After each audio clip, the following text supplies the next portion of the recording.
خوش آمدید. میں ہوں آپ کے میزبان مہوش چودھری اور میرے ساتھ ہیں اظہر علی عابدی صاحب. السلام علیکم سر. وعلیکم السلام. سر آج کے موضوع کے حوالے سے ہمارے ناظرین کو آگاہ کیجیے. عشرۂ شان مصطفیٰ صلی اللہ علیہ وآلہ وسلم جاری ہے سچ ٹی وی پر جی. اور کیا برکتیں ہیں، سعادتیں ہیں جو ہم سمیٹ رہے ہیں. بالکل. اور یہ پورا عشرہ چلے گا، لیکن ویسے تو آپ دیکھتی ہیں کسی اور چینل پہ اس قدر اہتمام عید میلاد النبی کا نہیں ہوتا جو سچ ٹی وی میں ہے. لیکن اس کے باوجود بھی ہم کہاں ثنا اور مدحت کر سکتے ہیں ختم مرتبت کی. وہ محسن نقوی نے کہا تھا نا کہ اس رحمت عالم کا قصیدہ کہوں کیسے، جو مہر عنایات بھی ہو ابر کرم بھی، کیا نظر کروں اس کے لیے جس کی ثنا میں سجدے میں ہوں الفاظ بھی، سطریں بھی، قلم بھی. تو ہم کیا ثنا کریں گے. لیکن بہرحال ہمیں اپنا حق ادا کرنا ہے اور اپنی سعادت سمیٹنی ہے. آج ہمارے پروگرام میں کہوں گا ہمارا پروگرام سج گیا ہے کہ دو بہت ہی بہترین اہل علم اور فاضل شخصیات موجود ہیں. ہمارے ساتھ جناب مولانا گلزار احمد نعیمی صاحب موجود ہیں. کسی تعارف کے محتاج نہیں، آپ ہمارے ملک کے نامور خطیب ہیں، نامور عالم دین ہیں. ایک بہت بڑی درسگاہ جو ایک روایت بن چکی ہے جامع نعیمیہ، اس کے اسلام آباد چیپٹر کے آپ پرنسپل ہیں اور بہت سے چینلز پہ آپ ان کو دیکھتے ہیں. ہمارے ساتھ ہماری خوش قسمتی کہ ایک بین الاقوامی شخصیت آج موجود ہیں، جناب مولانا سید ظہیر الحسن نقوی صاحب. آپ پوری دنیا میں اپنے خطابت کے جوہر دکھاتے ہیں اور پوری دنیا میں آپ کے فین موجود ہیں. اور ہماری خوش قسمتی، سچ ٹی وی کی خوش قسمتی کہ آج آپ ہمارے ہاں آئے اور یہ خوبصورت کہکشاں آپ نے سجائی. جی، آپ کو بھی خوش آمدید کہیں گے اور ان کے ساتھ تشریف فرمائیں ہمارے آج کے نعت خواں قاری محمد اشتیاق صاحب. سر آپ کو بھی خوش آمدید کہیں گے. آپ تینوں مہمانوں کو بہت شکریہ جی، آپ نے ہمیں جوائن کیا. قاری صاحب آپ سے درخواست ہے ہمارے پروگرام کا آغاز خوبصورت سے کلام سے کیجیے. بسم اللہ کریں.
موضوع مدحت سرور کائنات صلی اللہ علیہ وآلہ وسلم کا ہوں اور ایسی شخصیات موجود ہوں تو پھر ہمیں چندہ زیادہ بات کرنے کی ضرورت بھی نہیں. بلا تاخیر جناب مولانا گلزار احمد نعیمی صاحب، موضوع آج کا ہمارا کہ اتباع رسول دنیا اور آخرت دونوں میں کامیابی کی ضمانت فرمائیے۔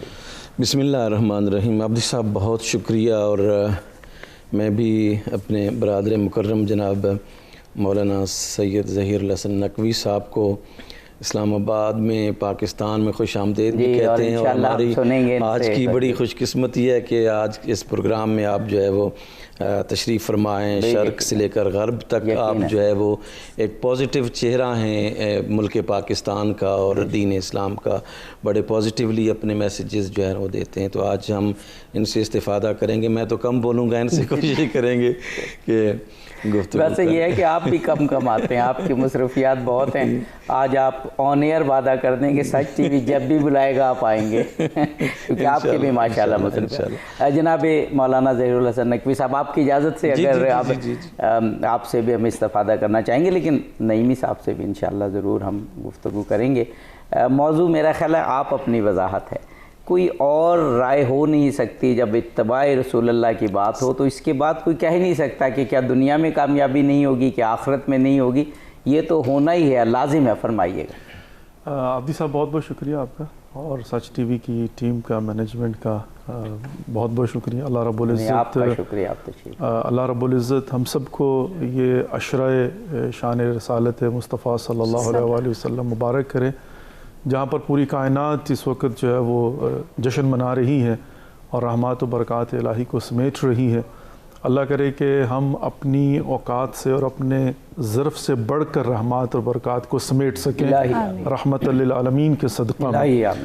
نعیمی صاحب آپ کا بہت بہت شکریہ، جزاک اللہ، اور اللہ یسلمک، پروردگار آپ کی توفیقات خیر میں اضافہ فرمائے۔ موضوع بہت ہی خوبصورت ہے، لیکن ایک دن میں اس کو سمیٹنا شاید اس کے ٹائٹل کے ساتھ ہی انصاف نہیں ہوگا۔ صحیح بات ہے، بالکل، اس لیے کہ اتباع رسول ایک موضوع ہے، بالکل صحیح، اور دنیا اور آخرت کی کامیابی، اس کا آپس میں ربط، یہ دو تین موضوعات ہیں۔ بالکل ٹھیک ہے بات۔ اچھا، جب ہم اتباع رسول کی بات کرتے ہیں، اگر تھوڑا سا صرف ایسی کامنٹس کے اوپر جی ضرور، تو اتباع رسول خدا محمد مصطفیٰ صلی اللہ علیہ وآلہ وسلم، اللہ رب العزت نے اپنے خزانوں میں سے جو بہترین اور قیمتی ترین شے تھی، اس کو ہمارے لیے رول ماڈل کے طور پر پیش کیا۔ لَقَدْ كَانَ لَكُمْ فِي رَسُولِ اللَّهِ أُسْوَةٌ حَسَنَةٌ۔ اب ظاہر ہے یہ وہ رول ماڈل ہیں، پریکٹیکل ایگزامپل ہیں کہ جن کی ہر اینگل سے، پرسپیکٹو سے اگر ہم دیکھیں چیزوں کو تو وہ ہمیں رول ماڈل ہی نظر آتی ہیں۔ ان کا اٹھنا بیٹھنا، چلنا پھرنا، کھانا پینا، سونا، بالکل، حتیٰ یہ کہ دشمن کے ساتھ کنڈکٹ، دوستوں کے ساتھ ان کا کنڈکٹ، گھر کے ساتھ، گھر میں ان کا اخلاق، بحیثیت کمانڈر ان چیف اگر دیکھا جائے، ان کی وہ زندگی کہ جب وہ عرب معاشرے کے اندر یتیم عبداللہ کے نام سے پہچانے جاتے ہیں، یا وہ زمانہ دیکھا جائے کہ جب وہ ایک چرواہے کے طور پر اپنی زندگی کی پریکٹیکل لائف کا آغاز کرتے ہیں، یا وہ زمانہ کہ جب وہ تجارتی قافلوں کو لے کر جاتے ہیں میسرہ کے ساتھ حضرت بی بی خدیجۃ الکبریٰ سلام اللہ علیہا کے مال کو، اور یا پھر یہ کہ جب وہ اعلان نبوت فرماتے ہیں، اذن ملتا ہے اللہ رب العزت کی طرف سے، اور اس کے بعد پھر وہ جو ہجرت کا واقعہ پیش آتا ہے، مشکلات اور مسائل قبل ہجرت ہیں اور پھر بعد ہجرت، اور جب ہم مدینے میں آ کر جب ان کی طاقت میں اور ان کے پیروکاروں میں اضافہ ہوتا ہے، ایک حکومت ملتی ہے اور اسٹیبلش ہوتی ہے، تو اس کے بعد اب اس میں اگر ہم دیکھیں تو وہ اول و آخر جو ہیں وہ رول ماڈل ہیں، پریکٹیکل یہ آپ نے اتنے سارے ان کے پہلو بیان کیے اور احاطہ بھی نہیں ہو سکتا، لیکن گفتگو ہم جاری رکھیں گے ایک بریک کے بعد۔ جی بالکل، اپنے مہمانوں سے بہت ہی خوبصورت گفتگو کا آغاز ہو چکا ہے، اس سلسلے کو مزید بھی آگے بڑھائیں گے، لیکن وقت ہو جاتا ہے ایک بریک کا، ہمارے ساتھ رہیے گا۔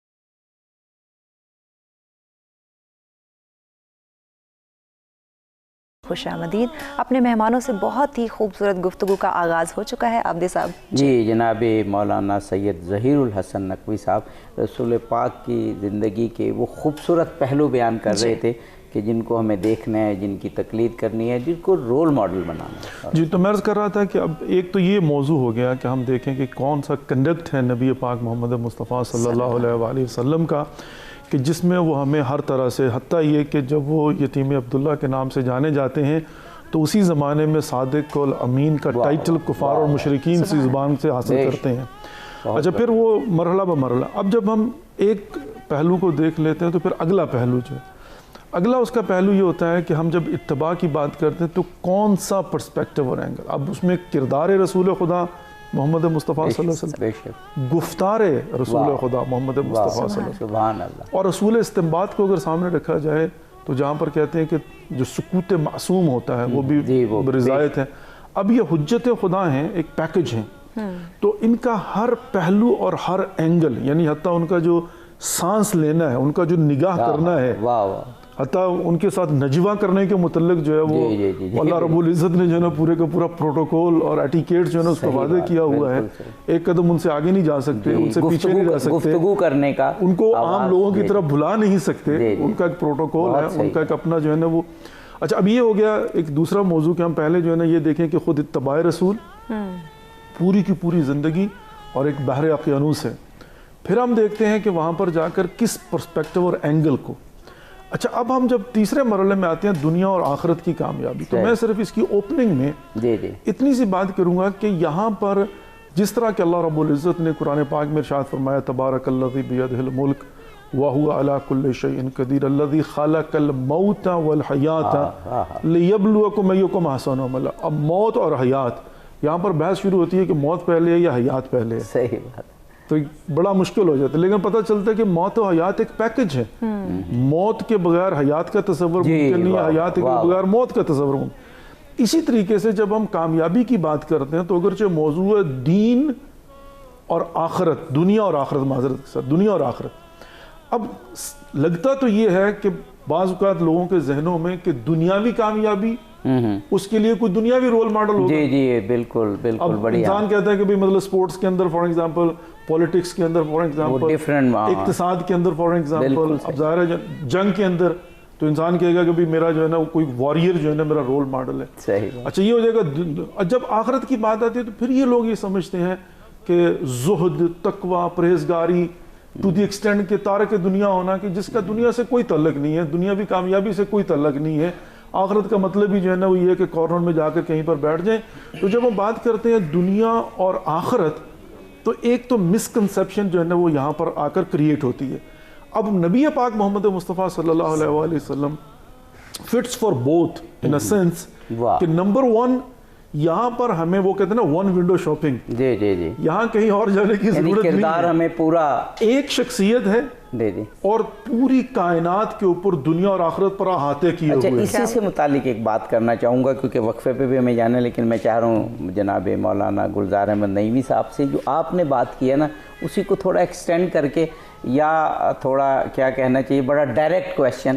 ہم نے بعض جگہ یہ سنا، بعض لوگوں نے یہ کہا، جو دلیل نہیں ہے ان کے پاس، لیکن کہا جی کہ رسول پاک کی دو زندگیاں ہیں. ایک زندگی ہے جس کو ہم نے فالو کرنا ہے، نبوی زندگی ہے، ایک بشری ہے.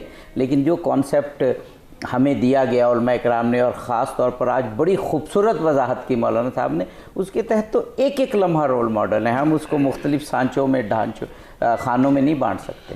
دیکھیں جن لوگوں نے عابدی صاحب یہ کہا ہے کہ رسول اللہ صلی اللہ علیہ وآلہ وسلم کی زندگی ایک بشر کی ہے، ایک نبی کی ہے، اور وہ تو انہوں نے بنیادی طور پر نص قرآنی کو نہیں دیکھا، جس نص قرآنی میں اللہ سبحانہ وتعالی نے ارشاد فرمایا وَمَا يَنْتِقُ عَنِ الْهَوَىٰ إِنْ هُوَ إِلَّا وَحْيٌ يُوحَىٰ، کہ نبی جو ہے وہ اپنی خواہش سے تو ایک نطق نہیں فرماتا، اور جو کچھ بھی وہ فرماتا ہے وہ وحی الہی ہوتا ہے. یہ آیت تو حجت ہو گئی. حجت ہوگی. پھر خود رسالت مآب صلی اللہ علیہ وآلہ وسلم کے پاس جو ہے کچھ صحابہ کرام جو ہے وہ آپ کے فرامین کو لکھا کرتے تھے، تو کچھ نے منع کیا کہ آپ جو ہے وہ بعض اوقات جو ہے وہ کس حالت میں ہوتے ہیں، غم کی حالت میں، خوشی کی حالت میں، مختلف مختلف حالات میں ہوتے ہیں تو آپ جو ہے نا وہ ہر چیز لکھ لیتے ہیں. تو رسول اللہ صلی اللہ علیہ وآلہ وسلم نے جب دیکھا کہ لکھنے والے لکھ نہیں رہے تو آپ نے پھر استفسار فرمایا کہ کیوں ایسا ہے کہ لکھنے والے کیوں نہیں لکھ رہے. تو آپ کو کہا گیا کہ بعض نے یہ اعتراض کیا تو آپ صلی اللہ علیہ وآلہ وسلم نے فرمایا قسم ہے اس ذات کی جس نے مجھے حق کے ساتھ پیدا کیا ہے, اپنی مبارک زبان کی طرف اشارہ کر کے فرمایا کہ اس زبان سے حق کے علاوہ کچھ بھی نہیں نکلتا ہے. اس وجہ سے رسول اللہ صلی اللہ علیہ وآلہ وسلم کی زندگی کا لمحہ کوئی ایسا نہیں ہے. دیکھیں میں آپ کو گزارش یہ کرنا چاہوں گا کہ اگر کوئی ایسا لمحہ ہوتا جو قابل تقلید نمونہ نہ ہوتا تو کبھی بھی اس زندگی کو ایک رول ماڈل کے طور پر جو ہے وہ پیش نہ کیا جاتا. دیکھیں نا رسول اللہ صلی اللہ علیہ وآلہ وسلم نے اللہ کی وحدانیت پر اپنی اس عمر شریفہ کو جو ہے وہ پیش کیا کہ جب انہوں نے یہ کہا کہ ہم آپ کو جو ہے وہ نہیں مانتے بغیر دلیل کے, تو آپ نے کیا فرمایا فقط لبثت فیکم عمرا من قبلہ افلا تعقلون, کیا میں نے 40 سالہ زندگی تمہارے سامنے نہیں گزاری, تمہیں عقل نہیں ہے کہ اس پوری زندگی کے ایک لمحے میں کہیں تمہیں جھول نظر آتا ہے. تم جیسا کہ حضرت فرما رہے تھے تم خود ہی تو ہو جنہوں نے صادق اور امین مجھے قرار دیا ہے, تو اب 40 سالہ زندگی میں کہیں بھی کوئی ایسا جھول تمہیں نظر آتا ہے تو پھر مجھے بتاؤ, یہ میری بات پھر نہ مانو تم. آغا صاحب کیونکہ اتباع رسول سے یہ بات بہت جڑی ہوئی ہے, تو جو سوال میں نے قبلہ مفتی صاحب سے کیا آپ سے بھی یہی کرتا ہوں کہ اگر ہم اول تو ہم میں یہ ایبلٹی نہیں ہے کہ ہم یہ دیکھ سکیں کہ کون سی زندگی رسول اللہ کی تقلید کرنی ہے کون سی نہیں, تو اللہ ہم پہ کیسے یہ ذمہ داری ڈال سکتا ہے کہ ہم خود ڈسٹنگوش کریں, ہر لمحہ اتباع کے قابل ہے, قابل اتباع. دیکھیں مفتی صاحب نے بہت خوبصورتی کے ساتھ اس کو ڈسکرائب کیا ہے, اور جس طرف اشارہ انہوں نے فرمایا میں تھوڑا سا اس کو اسی اینگل سے جو ہے نا آگے بڑھانے کی کوشش کرتا ہوں کہ در حقیقت جب ہم کانسیپٹ کو کلیئر کر لیں گے تو آگے کے ایوینیوز خود بخود کلیئر ہو جائیں گے. بالکل ٹھیک. اچھا فلسفہ کیا ہے کہ کنت کنزا مخفیہ فعببت ان اعرف خلقت الخلق لکی اعرف. حدیث قدسی میں اللہ رب العزت ارشاد فرماتا ہے کہ میں ایک چھپا ہوا خزانہ تھا, میں نے چاہا کہ پہچنوایا جاؤں تو میں نے ایک مخلوق خاص کو خلق کیا, اور اس مخلوق خاص کے اندر جو اول ما خلق اللہ نوری ہے, سب سے پہلے نور محمد مصطفیٰ صلی اللہ علیہ وآلہ وسلم کو خلق کیا ہے, اور اس نور کے صدقے میں کائنات کو خلق کیا ہے. اسی لیے ہم کہتے ہیں کہ لولاک لما خلقت الافلاق مصداق, یعنی وجہ تخلیق کائنات نبی خدا محمد مصطفیٰ صلی اللہ علیہ وآلہ وسلم ہے. اچھا اب یہ ہے خلقت کی بات نا, لیکن اب ہم دنیا اور آخرت کی بات کر رہے ہیں نا, تو ہم وجود کائنات, خلقت کائنات, وہ جو ہے وہ وجہ تخلیق کائنات نور محمد مصطفیٰ صلی اللہ علیہ وسلم. اب جب ہم ان کا کردار آخرت میں جا کر دیکھتے ہیں تو آخرت میں جا کر ہم یہ دیکھیں گے کہ یہ کون ہے. ہم کہتے ہیں حجت اللہ, حجج اللہ. اب حجج اللہ کا مطلب کیا ہے؟ حجج اللہ کا مطلب یہ ہے پریکٹیکل ایگزامپل. اچھا پریکٹیکل ایگزامپل میں کیا ہے؟ جو بشری تقاضے ہیں اس کے مطابق اللہ رب العزت جو ہے وہ پریکٹیکل ایگزامپل نہیں ہو سکتا. جی بالکل صحیح ہے. لم یلد ہے ولم یولد ہے, بالکل صحیح. لا تأخذہ سنۃ ولا نوم ہے, بالکل صحیح. نہ پروردگار کو نیند آتی ہے نہ اونگ آتی ہے, بالکل صحیح. تو لبادہ بشریت کے تقاضے یہ ہے کہ میں سوتا بھی ہوں, میں کھاتا بھی ہوں, میرے بچے بھی ہیں, مجھے ازدواج بھی کرنا ہے. تو قیامت کے دن اگر میں جا کر خدا کی بارگاہ میں یہ کہوں کہ پروردگار تو نے مجھے حکم تو دیا تھا کہ صبح اٹھ کر نماز پڑھوں, لیکن تجھے تو اونگ تک نہیں آتی, تجھے کیا پتہ سونے کا مزہ کیا ہوتا ہے. تو یہاں پر نبی خدا محمد مصطفیٰ صلی اللہ علیہ وآلہ وسلم لبادہ بشریت میں نور کو پروردگار نے حجت بنا کر بھیجا ہے کہ دکھایا جائے گا یہ دیکھو وہ اصلی ہے. اگر صاحب ایک بریک لینا ہے, بریک کے بعد یہ بات مکمل. جی بالکل, اپنے مہمانوں سے مزید بھی ان ڈیٹیل بات کی جائے گی, لیکن وقت ہو جاتا ہے ایک بریک کا, ہمارے ساتھ رہیے گا.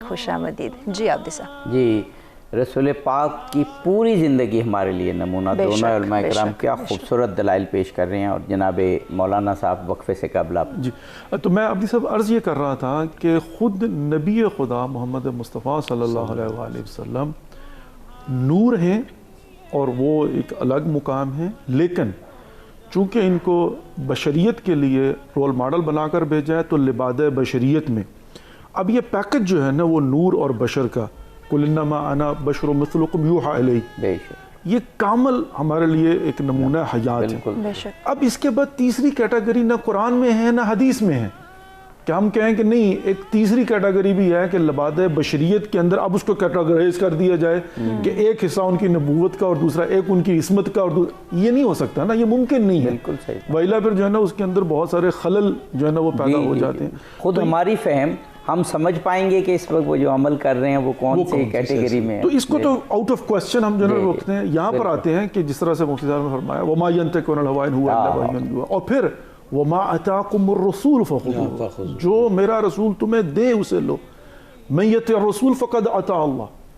اب ظاہر ہے یہاں پر ایک ایک آیات کو اٹھا کر اگر آپ دیکھیں تو وہاں پر پتہ چلے گا کہ اللہ رب العزت نے نبی خدا محمد مصطفیٰ صلی اللہ علیہ وسلم کا ایز اے پیکج جو ہے نا رول ماڈل کے طور پر، پریکٹیکل ایگزامپل کے طور پر تعارف کروایا ہے، اور اس میں ہم کہیں پر جا کر وہ نہیں کر سکتے. نمبر ایک. نمبر دو، اگلی بات یہ دین ہے کیا، حلال کیا ہے، حرام کیا ہے، واجب کیا ہے، جنت کہاں ہے، جہنم کہاں ہے، عذاب قبر کس نے دیکھا ہے، برزخ کیا ہے، یہ سارے کا سارا صادق زبان پر منحصر ہے. بے شک. نبی پاک کی سچی زبان سے میں نے سنا، میں نے خدا کو نہیں دیکھا، لیکن جب نبی پاک محمد مصطفیٰ صلی اللہ علیہ وسلم آ کر فرماتے ہیں قولوا لا الہ الا اللہ تفلحوا، تو میں نے کہا اشہد ان لا الہ الا اللہ واشہد ان محمدا عبدہ ورسولہ. سبحان اللہ. اب جب میں نبی پاک محمد مصطفیٰ صلی اللہ علیہ وسلم کی زبان صادق سے نکلے ہوئے الفاظ پر جنت کو مان رہا ہوں، دوزخ کو مان رہا ہوں، میں قبر کے عذاب کو مان رہا ہوں، برزخ کی زندگی پر یقین رکھتا ہوں، خدا کو نہیں دیکھا لیکن مانتا ہوں، تو اب وہاں پر کیٹیگرائز نہیں کر سکتے ہیں، وہاں پر جھول نہیں دیکھ سکتے. وہ ڈزنٹ میک سینس، منطقی نہیں، لاجیکل نہیں ہے، وہ پورے کے پورے سسٹم اور نظام کو کلیپس کر دیتی ہے در حقیقت نا. تو یہاں پر میں سمجھتا ہوں کہ یہ تو بالکل بھی آؤٹ. اچھا میں صرف ایک چھوٹی سی بات عرض کرتا ہوں پھر مفتی صاحب کی خدمت میں، اگرچہ میں سمجھتا ہوں کہ پریکٹیکلی وہ زیادہ ٹائم میں نے ہی لے لیا ہے معذرت کے ساتھ. جزاک اللہ جی. وہی بات جو ہے نا کہ دین اور آخرت، تو سب سے پہلی بات تو یہ ہے کہ یہ دونوں بھی موت اور حیات کی طرح ایک دوسرے سے اس طرح سے جڑے ہوئے ہیں کوئی شک کہ آخرت میں کامیابی کا دار و مدار دنیا پر ہے. بالکل صحیح. الدنیا مزرعۃ الآخرہ، دنیا آخرت کی، اور دنیا کی کامیابی کا انحصار بھی در حقیقت آخرت کی کامیابی کے حصول میں ہے. بالکل ٹھیک ہے. وہ سوچ نہ ہو کہ ہم نے آخرت میں جانا ہے اور وہاں پر انعام لینے ہیں یا سزا پانے ہیں. یا ایھا الذین آمنوا اتقوا اللہ ولتنظر نفس ما قدمت لغد، جب تک کل کی فکر نہیں کریں گے اس وقت تک آج کبھی نہیں سدھرے گا. واہ واہ. نعیمی صاحب اب یہ تو ماشاءاللہ آپ نے جو دلائل دیے، اب ہم نے رسول پاک کی کامل اتباع کرنی ہے کامیابی کے لیے. تو ایک طرف رسول اللہ ایسی شخصیت جو وجہ تخلیق کائنات ہیں، جو نور اول ہیں، جو محبوب خدا ہیں، جو خاتم الانبیاء ہیں، دوسری طرف ہمارے ایسے عامی انسان، تو کیسے اتباع ہو پائے گی؟ دیکھیں پہلی بات تو یہ ہے کہ یہ قرآن مجید نے رسول اللہ صلی اللہ علیہ وآلہ وسلم کے حوالے سے ایک اطاعت کا جو ہے نا وہ لفظ استعمال فرمایا ہے، اور ایک اتباع کا جو ہے وہ لفظ استعمال فرمایا ہے. اطاعت جو ہے وہ چاروں ناچار ہے، یعنی آپ کو کرنی ہے، اگر آپ نہیں کریں گے تو آپ جو ہے وہ بحیثیت مومن قرار نہیں پا سکتے. اتباع جو ہے یہ محبت ہے، یعنی اطاعت میں فرض اور واجب آئے گا، ٹھیک ہے، اور اتباع میں جو ہے فرض، واجب، مستحبات، تمام چیزیں جو ہیں وہ یعنی اپنے آپ کو محبوب کے مطابق ڈھالنا ہے. یعنی اپنی زندگی کے تمام روز و شب جو ہیں وہ رسول اللہ صلی اللہ علیہ وآلہ وسلم کی محبت میں ڈھالنا ہے. اور اسی کو دیکھیں، یہ ایک بڑی چیز ہے جس کو اللہ سبحانہ و تعالیٰ نے اپنی محبت قرار دیا. قل ان کنتم تحبون اللہ فاتبعونی یحببکم اللہ. یہاں فاطیعونی نہیں فرمایا کہ اللہ اگر تم اللہ سے محبت کرنا چاہتے ہو تو میری اتباع کرو.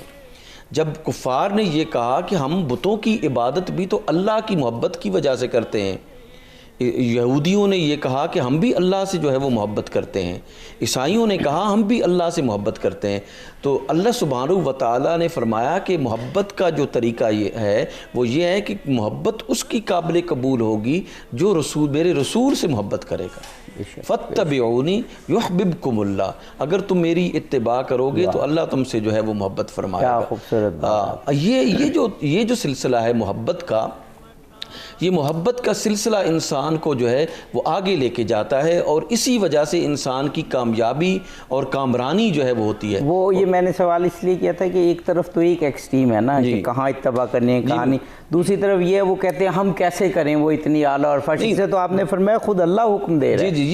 یہ حکم خداوندی ہے جو اللہ سبحانہ و تعالیٰ یہ ارشاد فرما رہا ہے کہ میری اتباع کرو، میرے رسول کی اتباع کرو یحببکم اللہ. وہ جی تو نہیں چاہتا روکنے کو، لیکن مہوش اس طرح سے حکم فرماتی ہیں کہ بریک کا ٹائم ہے. بالکل. اپنے مہمانوں سے جو گفتگو کا سلسلہ جاری اس کو مزید بھی آگے بڑھائیں گے، چونکہ بریک لینا بھی بہت ضروری ہے، تو ہمارے ساتھ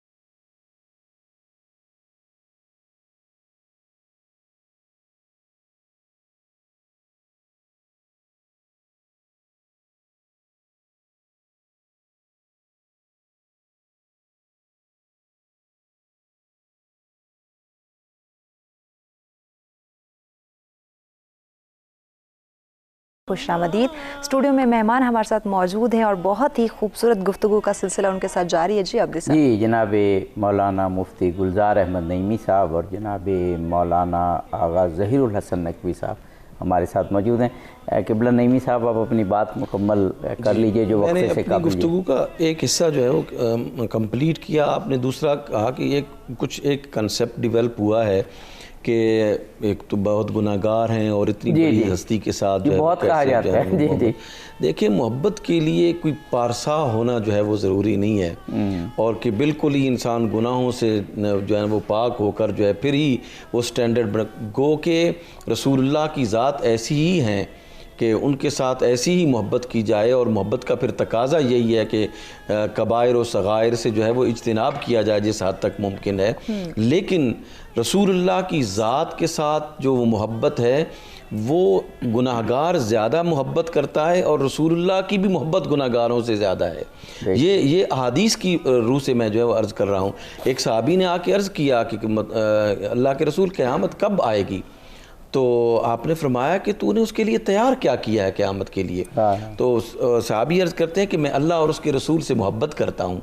تو آپ نے فرمایا المرء مع من احب، کہ انسان اسی کے ساتھ ہوگا جس کے ساتھ وہ محبت کرتا ہے. اسی طرح ایک اور بدو آیا اور اس پر ایک چارجز تھے کچھ شراب نوشی کے، اور سزا بھی ہوئی. کچھ صحابہ نے ایک اعتراض بھی کیے کہ یہ کیسا آدمی ہے کہ جو ہے نا وہ اس پر یہ الزام. تو رسول اللہ نے فرمایا کہ میں جو اس کے بارے میں جانتا ہوں وہ یہ ہے کہ یہ اللہ اور اس کے رسول سے محبت کرتا ہے. تو گناہ گار ہونا جو ہے وہ محبت کے آڑے نہیں آتا کہ ایک گناہ گار ہے وہ دل کی دنیا جو ہے وہ کسی نے کہا نا کہ دیار دل کے اپنے ہیں شب و روز، یہ ٹکڑا زمانے سے جدا ہے. کہ دل کی دنیا میں جو محبت آ جاتی ہے وہ پھر یعنی جان کٹا دیتی ہے. جو ابھی آپ فرما رہے ہیں نا پھر اس کا تقاضا یہ ہے کہ بڑی خوبصورت. جی ضرور آگے میں روک نہیں پا رہا ہوں، صرف ایکسپلین کرنا چاہ رہا ہوں. مفتی صاحب نے بھی فرمایا کہ گناہ گاروں کو نبی خدا سے محبت، اور نبی پاک محمد مصطفیٰ صلی اللہ علیہ وسلم کو بھی زیادہ محبت گناہ گاروں سے.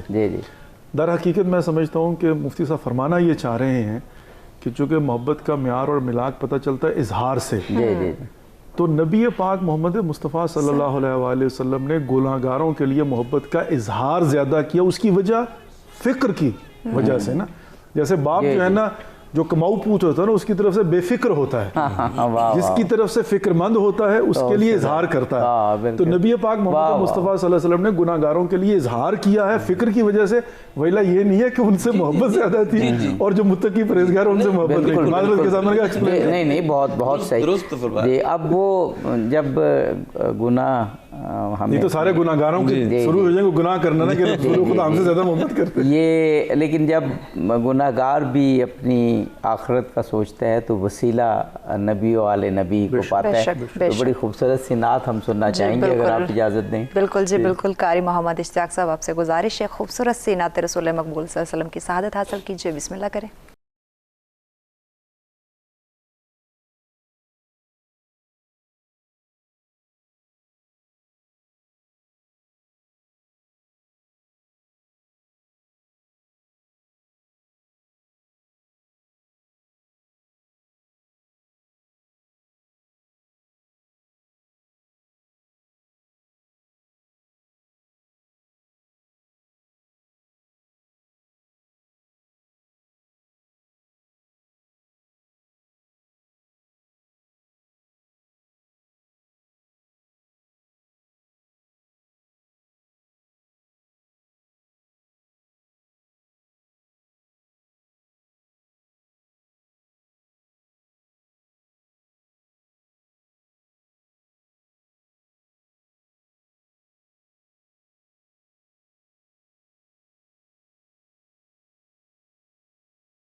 جناب مولانا سید ظہیر الحسن نقوی صاحب، آپ جو بات فرما رہے تھے اتباع کی اور پھر دنیا اور آخرت کے ربط کی، وہ تو ہے ہی، لیکن ہم تاریخ میں بھی دیکھتے ہیں کہ جب بھی جہاں بھی جن اقوام نے یا انڈیویجولی جن لوگوں نے رسول پاک کی اتباع کا قصد کیا اور کی تو انہوں نے ترقی کی اور عروج دیکھا. اچھا، اس کی وجوہات ہیں، مطلب وہ کہتے ہیں نا کہ کوئی سیکرٹ نہیں ہے یہاں پر نا، کوئی چھپی ہوئی چیز نہیں ہے. جیسے کاروبار کے اندر وہ کہتے ہیں کہ what is the success of your secret of your success, تو وہ کہتے ہیں ہم اپنی ریسیپی نہیں بتا سکتے، لیکن یہاں پر تو کامیابی کا معیار اور ملاک جو ہے وہ واضح کر دیا گیا. اچھا، میں پہلے چھوٹی سی بات عرض کرتا چلوں. آج کا زمانہ جو ہے وہ ٹیکنالوجی کا زمانہ ہے، بالکل درست، ڈیجیٹل دہکدہ جہانی ہے، ایک گلوبل ولیج جو ہم بنے ہوئے ہیں، بے شک کوئی شک، اور انٹرنیٹ کا دور ہے. بہت ساری چیزیں نظر نہیں آتی، لیکن ساری کی ساری جو ہے نا وہ کائنات کے اس ڈیجیٹل سسٹم کو چلانے والی وہی ہے. واہ واہ. اب کہاں ہمیں جو ہے نا یہ انٹرنیٹ کا سگنل نظر آ رہا ہے، لیکن ظاہر ہے اگر یہ سگنل نہ ہو تو یہ ٹرانسمیشن جو ہے وہ اسلام آباد سے کسی برابر کے محلے میں بھی نہ پہنچے. خبر ایسا یہ ہے کہ پوری دنیا میں ٹرانسمیشن جا رہی ہے. بالکل صحیح. اچھا، اسی طریقے سے کائنات کا نظام اللہ رب العزت نے بنایا، نبی پاک محمد مصطفیٰ صلی اللہ علیہ وسلم کو دنیا اور آخرت کی کامیابیوں کا رول ماڈل بنا کر بھیجا اور ہر چیز کو واضح کر دیا. اب اگر ہم اس سے روگردانی کریں گے اور اپنی مرضی سے معاملات کو چلانے کی کوشش کریں گے تو خسر دنیا والآخرہ، دنیا بھی برباد ہے اور آخرت بھی برباد ہے. اچھا، اس کے لیے صرف ایک چھوٹی سی حدیث ہے جس میں یہ پتہ چلتا ہے، اور یہ امتزاج ہے، مکسر ہے دنیا اور آخرت کا بیسٹ ایگزامپل. یعنی وہ کہتے ہیں نا کہ اللہ رب العزت خود فصاحت و بلاغت کو پسند کرتا ہے، اور نبی پاک محمد مصطفیٰ صلی اللہ علیہ وسلم کو نبی بنا کر بھیجا، اور معجزہ ہی قرآن ہے. تو حدیث ایک ہے اور اس میں یہ آپ کے موضوع کے مطابق پرفیکٹلی جو ہے نا فٹ آتی ہے. واہ واہ واہ. قال رسول اللہ صلی اللہ علیہ وآلہ وسلم اقربکم منی غدن فی المواقف، فرمایا قیامت کے دن تم میں سے سب سے نزدیک میرے پاس وہ ہوگا. اب قیامت کا دن ہم جانتے ہیں کون سا ہوگا، کیا ہولناکی ہوگی. اور یفر المرء من اخیہ و امہ و ابیہ و صاحبتہ و بنیہ، بھاگیں گے ایک دوسرے سے نا، سائے کی تلاش میں ہوں گے. اور ایک پوری کائنات اول و آخر، یعنی حضرت آدم علیہ السلام کی خلقت سے لے کر آخری جو بھی ذی روح ہوگا وہ ساری کی ساری سمٹ پر روز محشر ہے. اب یہاں پر تھوڑا سا پرابلم ہو جائے تو انسان جو ہے نا فوراً دیکھتا ہے کہیں درخت کا کوئی سایہ نظر آ جائے، کوئی جائے امن نظر آ جائے. قیامت کی ہولناکیوں کو پروردگار نے قرآن کے آخر میں آ کر بڑا کھول کھول کے بیان کیا ہے. وہاں پر اگر آپ دیکھیں تو ظاہر ہے جتنا کوئی اس شجر سایہ دار کے قریب ہوگا اتنا زیادہ وہ امن میں ہوگا. وَيَغْبِطُهُ بِهِ الْأَوَّلُونَ وَالْآخِرُونَ. کہا قیامت کے دن نبی پاک محمد مصطفیٰ صلی اللہ علیہ وآلہ وسلم کے نور کی شان یہ ہوگی کہ اول و آخر غبطہ کریں گے، حسرت. وہ کہیں واو what a status نا. اب آپ تصور کریں بہت بڑی سٹیج اور خوبصورت، اور آپ کو پتہ کہ یہی بس میری پناہ گاہ ہے، تو ہر کوئی چاہے گا اس کے قریب ہو. اچھا، قیامت کے دن رسول پاک کی پناہ گاہ میں کون ہوگا، یہ سوال ہم تھوڑا سا اٹھا رکھتے ہیں وقفے کے لیے. بالکل، اس پہ مزید بھی ان ڈیٹیل بات کی جائے گی، لیکن اس سے پہلے وقت ہو جاتا ہے ایک بریک کا. ہمارے ساتھ رہیے گا.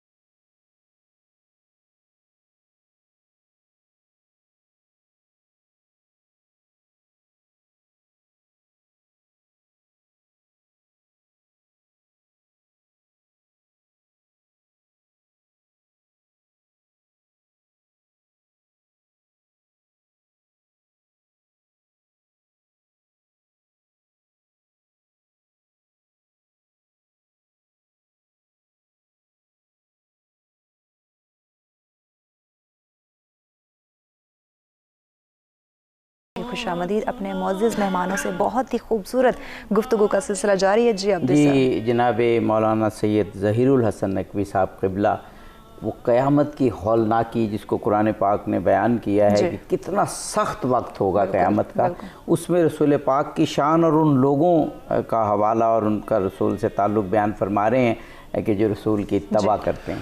تو عرض یہ کر رہا تھا کہ آپ کے اس موضوع کے حساب سے اب آپ آخرت کی ہولناکیوں کو دیکھیں.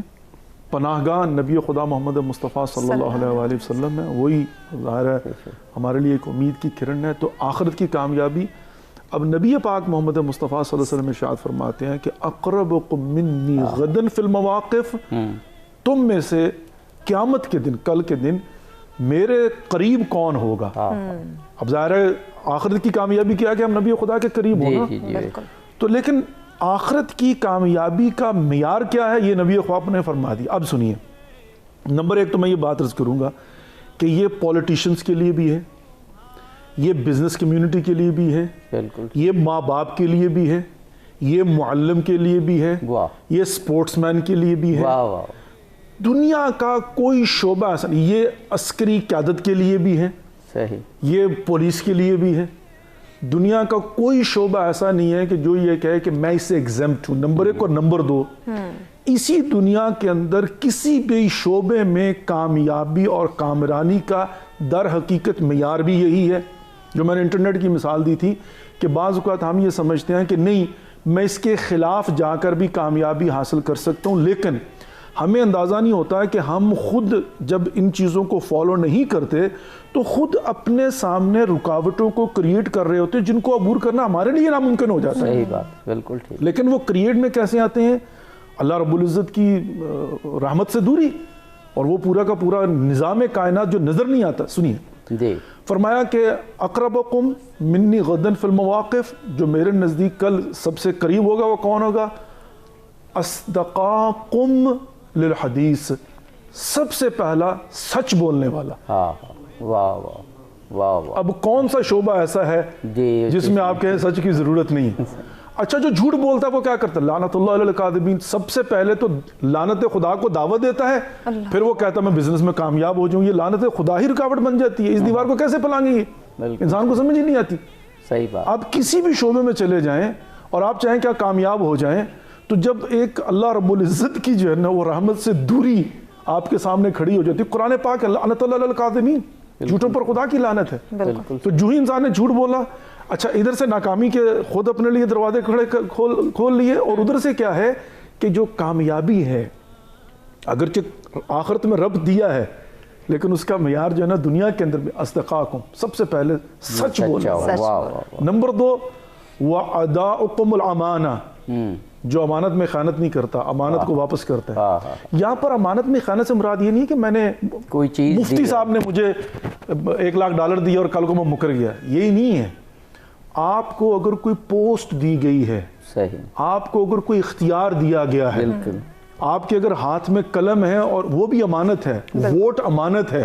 صحیح بات ہے، بالکل۔ یہاں پر جو گھر کے اندر حتیٰ جو ہے نا فار ایگزامپل رہنے کے جو ان ریٹن معاشرتی قوانین وہ بھی امانتاً ہوتے ہیں آپ کے پاس۔ کوئی بات ہم سے کہتا ہے اس کو آگے نہ پہنچائیں، وہ امانت ہے۔ گاڑی کا غلط جگہ پر پارک کرنا در حقیقت آپ جو ہے نا وہ یہاں پر خیانت کر رہے ہوتے ہیں، امین نہیں ہیں، اس لیے کہ وہ جگہ آپ کی نہیں ہے، وہاں پر گورنمنٹ نے لکھ کر لگایا ہوا ہے کہ آپ یہاں پر پارک نہیں کر سکتے، اگر نہیں کر سکتے تو آپ اپنے اختیار سے تجاوز کر رہے ہیں۔ ایک بہت بڑا موضوع ہے جہاں یہ لکھا ہے کہ یہ جگہ بزرگوں کے لیے ہے اور ادھر ینگ لوگ بیٹھے ہو تو یہ بھی۔ اب اداؤکم الامانہ جو ہے نا بہت وسیع ٹاپک ہے، اور یہ ہر شعبے پر جا کر فٹ آتا ہے۔ یہاں پر صرف یہ نہیں ہے کہ مطلب جو ہے نا وہ صرف ایک کے اوپر، اب دامن وقت میں گنجائش نہیں ہے، لیکن میں صرف ہنٹس جو ہے نا دے رہا ہوں۔ نمبر 1 سچ بولنے والا، نمبر 2 امانت جو ہے نا واپس کرنے والا، اور یہ بہت وسیع موضوع ہے۔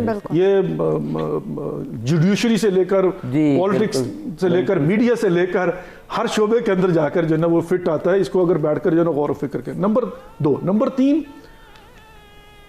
احسنکم خلقا، جو سب سے زیادہ خوش اخلاق ہو۔ ہم اس کو آخرت سے متعلق کچھ سمجھتے ہی نہیں ہیں۔ اچھا اب آخرت میں وہ قرب رسول خدا کا باعث بنے گا، اور آپ کا موضوع یہی ہے نا اتباع رسول، دنیا اور آخرت۔ بالکل صحیح۔ تو یہاں پر دنیا بھی رسول خدا کے در سے ملے گی اور آخرت، یہاں پر کیا ہے؟ حسن خلق، اسمائلی فیس کا صدقہ دو، بلاؤں کو ٹال دیتا ہے، موت کو ٹال دیتا ہے، عمر میں اضافہ کر دیتا ہے۔ یا رسول اللہ نہیں، یہ پیسے کہاں سے دوں؟ کہا کہ وہ کھجور، عرب معاشرے میں تھا، گھر میں کھجور فراوان ہوتی تھی، کہا کھجور کا ٹکڑا دے دو، نہیں دے سکتا۔ جرعۃ من الماء، پانی کا نہیں۔ رسول خدا نے فرمایا کچھ نہیں، مسکرا کر دیکھ لو، یہ صدقہ، چہرے پر تبسم، مسکراہٹ، یہ بھی جو نا وہ صدقہ، یہ نہیں دیکھے نا حسن خلق جو ہے وہ بہت۔ اور پھر چوتھا کہا اقربکم من الناس، جو عوام میں رہنے والا ہے، جو میری امت کے جتنا قریب ہے۔ اگر اس موضوع کو اور اس بات کو بھی وضاحت کی جائے تو پورا ایک پروگرام اس کے لیے چاہیے۔ میں نے صرف ہنٹس دیے ہیں۔ جی، کیا خوبصورت حدیث ہے، کاش ہم اس حدیث کو اپنے سینے سے لگا لیں۔ جناب مولانا، وقت اب گزرتا جا رہا ہے، اسی سوال کو آپ کی طرف بڑھاؤں گا کہ جب بھی اتباع رسول کی گئی، مسلمانوں نے عروج اور کامیابی حاصل کی، وقفے سے قبل جتنا بھی ٹائم ہوا، وقفے کے بعد آپ کو ہم جاری رکھیں گے آپ کی گفتگو۔ دیکھیں، مسلمانوں کے ناقابل شکست ہونے کا جو راز ہے وہ اسی میں ہے کہ انہوں نے رسول اللہ صلی اللہ علیہ وآلہ وسلم کی ذات کے ساتھ بڑھ کر وہ محبت کی جو اس پوری کائنات میں، مخلوقات میں کسی سے انہوں نے محبت نہیں کی۔ ذرا آپ اندازہ کریں کہ عروہ بن مسعود جب حدیبیہ کے مقام پر رسول اللہ صلی اللہ علیہ وآلہ وسلم کے پاس آتے ہیں تو وہ دیکھتے ہیں کہ جب رسول اللہ صلی اللہ علیہ وآلہ وسلم وضو فرماتے ہیں تو صحابہ وضو کے پانی کے ایک قطرے کو نیچے نہیں گرنے دیتے، اسی طرح رسول اللہ صلی اللہ علیہ وآلہ وسلم جب اپنے بال کٹواتے ہیں تو ایک بال کو جو ہے وہ نیچے نہیں گرنے دیا جاتا.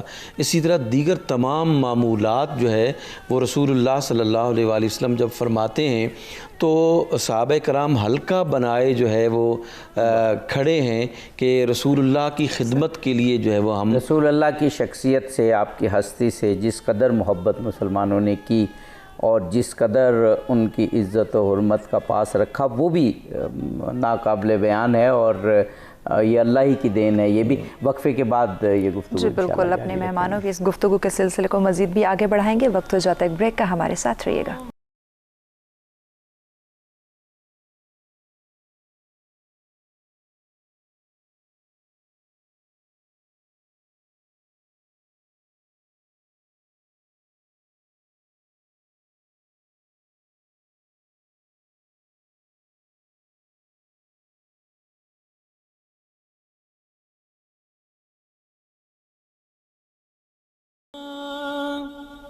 تمہارے لیے مکین و مکان، تمہارے لیے زمین و زمان، تمہارے لیے مکین و مکان، تمہارے. جی ویلکم بیک ناظرین. عشرہ شان مصطفیٰ صلی اللہ علیہ وآلہ وسلم میں آپ تمام دیکھنے والوں کو کہیں گے خوش آمدید. جی آپ جی پروگرام کے آخری لمحات. مفتی صاحب، اتباع رسول دنیا و آخرت کی کامیابی، مسلمانوں کی تاریخ میں ہمیں بڑے واضح نقوش اس چیز کے ملتے ہیں. میں عرض کر رہا تھا کہ رسول اللہ صلی اللہ علیہ وآلہ وسلم کے پاس جو صحابہ کرام تھے، وہ جب دیکھا عروہ نے کہ کس انداز سے جو ہے وہ ٹوٹ پڑتے ہیں تمام وہ محبت کے اظہار کے طور پر، تو اس نے جا کر یعنی مکہ کے کفار کو اور سرداران کو کہا کہ بھئی اب وہ ہستی تو بالکل ناقابل شکست ہو گئی ہے، ان کو کسی صورت میں جو ہے آپ شکست نہیں دے سکتے، کہ اس کے جان نثاروں کا یہ عالم ہے کہ ان کے پانی کے قطرے کو نیچے نہیں گرنے دیتے، تو وہ ان کے خون کے قطرے کو کیسے جو ہے وہ گرنے دیں گے. اس وجہ سے مسلمانوں کی دنیا میں ناقابل شکست ہونے کا جو معیار ہے وہ اتباع رسول اور محبت رسول ہے. اور پھر اس دنیا سے جو مسلمان اللہ کی رضا لے کے جاتا ہے وہ اس کو اخروی کامیابی جو ہے وہ نصیب ہوتی ہے. جناب مولانا آغا سید ظہیر الحسن نقوی صاحب، آپ بھی آخری لمحات ہیں، یہ 1 سے 2 منٹ میں پورے پروگرام کا خلاصہ کر دیا. جی میں بس یہی عرض کروں گا کہ اللہ رب العزت نے نبی پاک محمد مصطفیٰ صلی اللہ علیہ وآلہ وسلم کو عالمین کے لیے رحمت بنا کر بھیجا ہے، اور ان کا ہر پہلو ہمارے لیے نہیں بلکہ پوری کائنات کے لیے رحمت ہے. اور ہمیں یہ چاہیے کہ ہم درجہ بدرجہ سٹیپ بائی سٹیپ اپنی زندگی کے اندر پہلا سرکل جو ہے وہ فضائل رسول خدا محمد مصطفیٰ صلی اللہ علیہ وآلہ وسلم کا، اس کے بعد ان کی زندگی کی جو پریکٹیکل ایگزامپلز ہیں ان کو سمجھنا بالکل، اور اپنے اوپر امپلیمنٹ کرنا، رکنا نہیں یہاں پر، پھر اپنے کردار سے بشریت اور انسانیت تک پہنچانا. تو ہمیں کسی ایک جگہ پر رکنا نہیں چاہیے. انفارچونیٹلی ہم یہ دیکھتے ہیں کہ ہم ایک سرکل میں گھومتے ہیں، فقط فضائل کے بیان کا سرکل. ہمیں جو ہے وہ اس سے آگے پڑھنا چاہیے، دعا کرنی چاہیے کہ پروردگار محمد مصطفیٰ صلی اللہ علیہ وآلہ وسلم کے نقوش عصمت کو سمجھنے کی، ان پر عمل کرنے کی، اور عملی طور پر اس کو کونوا لنا دعوت الصامتین دوسروں تک پہنچانے کی توفیق نصیب فرمائے. اور یہی ہے امام رضا علیہ السلام کا فرمان بھی کہ لو عالم الناس محاسن کلامنا اتبعونا، کہ اگر لوگ ہمارے محاسن کلام کو سمجھ لیں تو وہ ہماری اتباع کریں گے. اگر ہم چاہتے ہیں کہ انسانیت اور بشریت اس نبی رحمہ کی اتباع کریں تو ان کی تعلیمات کو ان تک پہنچانا ہماری ذمہ داری ہے. جتنا ہم ان تک پہنچا دیں گے، اپنی آئندہ نسلوں تک پہنچا دیں گے، آٹومیٹکلی جو ہے یہ لوگ اتباع رسول کی منزل تک. اچھا، ہمارے پاس 1 سے 1.5 منٹ ہے. آپ کیونکہ پوری دنیا میں ٹریول کرتے ہیں تو ایک سوال آپ سے، اور اس کو یہ 1 منٹ میں اگر آپ اس کے ہنٹ دے پائیں کہ ایک تو اتباع ہو گئی اور ہمارے لیے وہ لازم واجب ہے، رسول پاک کی شخصیت کو شان طریقے سے اگر دنیا کو تک ہمیں پہنچانا ہے، روح شناس کرانا ہے، تو وہ ہمارا کنڈکٹ کیا ہونا چاہیے؟ اس میں مخاطب شناسی بہت مہم ہے، اور وہاں پر دیکھنا پڑے گا کہ ڈفرنٹ کلچرز اور سوسائٹیز کے اندر ان کی نروز کیا ہیں، معین مانا کہ ان کو کون سی چیز اٹریکٹ کرتی ہے، پھر ہم بیٹھ کر نبی پاک محمد مصطفیٰ صلی اللہ علیہ وآلہ وسلم کے ان پہلوؤں کو لے کر ان کے سامنے پیش کریں۔ پرابلم ہماری جو ہے نا وہ یہ ہے کہ پاکستان کا رہنے والا لنڈن میں، سان فرانسسکو میں، لاس اینجلس میں، واشنگٹن میں، نیو یارک میں وہی کرتا ہے جو وہ اسلام آباد اور لاہور میں کرتا تھا، درحالی کہ لاہور کا مجمع اور ہے، اسلام آباد کا مجمع اور ہے، لنڈن کا مجمع اور ہے۔ بالکل تو ہمیں جو ہے وہ بدتدبیر، میں اس کی چھوٹی سی مثال جلدی سے دے کر آگے بڑھتا ہوں۔ اس وقت جو ہمارے پاس سمارٹ فون ہے مارکیٹ میں، اس وقت جو ہے نا وہ 13 یا 21، میں کیوں کمپنیوں کی جو ہے نا مفت میں اگر انہوں نے آپ کو اشتہار نہیں دیا ہو تو ایڈورٹائزمنٹ کروں نا، لیکن اب ورژن جو ہے نا وہ 13 یا 21 22 تک پہنچ چکے ہوئے۔ کسی زمانے میں ہم نوکیا 30 کچھ استعمال کیا کرتے تھے، وہ کمیونیکیشنل ٹول ہے، لیکن ہوا کیا کہ بتدریج جیسے جیسے ٹیکنالوجی نے ترقی کی تو ہمارا جو کمیونیکیشنل ٹول ہے وہ اپ گریڈ ہوتا گیا۔ تو ہم نے بھی تو محمد مصطفیٰ صلی اللہ علیہ وسلم کی تعلیمات کو کمیونیکیٹ کرنا ہے نا، ہم نے اپنے وسائل کو اپ گریڈ نہیں کیا۔ صحیح وسائل لے کر بیٹھے ہوئے نوکیا 30 جو بھی ماڈل تھا اور زمانہ جو ہے نا یعنی ہمیں اس کا مطلب ہے آپ یہ فرما رہے ہیں، کیونکہ وقت ہمارا ختم ہو گیا، بس آخری کمنٹ میں کروں، آپ یہ فرما رہے ہیں کہ اگر زمانے تک رسول پاک کے کردار کو پہنچانا ہے تو اس معاشرے کی نرز کو، اس معاشرے کی اپروچ کو سمجھنا ہوگا، پھر اس کے مطابق وسائل استعمال کرتے ہوئے ہمیں پہنچنا ہوگا۔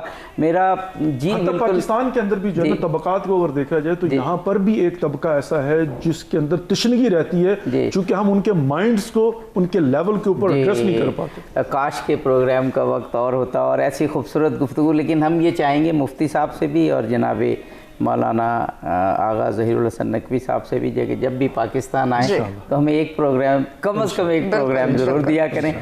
بہت شکر گزار ہوں جناب مولانا مفتی گلزار احمد نعیمی صاحب آپ کا، جناب مولانا آغا سید ظہیر الحسن نقوی صاحب آپ نے ہمارا پروگرام سجا دیا، اور ختم مرتبت کے حوالے سے کیا شاندار گفتگو آپ نے فرمائی۔ کاش کہ ہمارے دلوں میں اور ہماری روح میں یہ گفتگو اتر جائے۔ آمین۔ بہت شکریہ مہمانوں کا، آپ نے ہمیں جوائن کیا۔ اسی کے ساتھ مہمانوں کو اور اینکرز کو دیجیے اجازت، لیکن جانے سے پہلے قاری صاحب آپ سے درخواست ہے اختتامی کلام پیش کیجیے، بسم اللہ کریں۔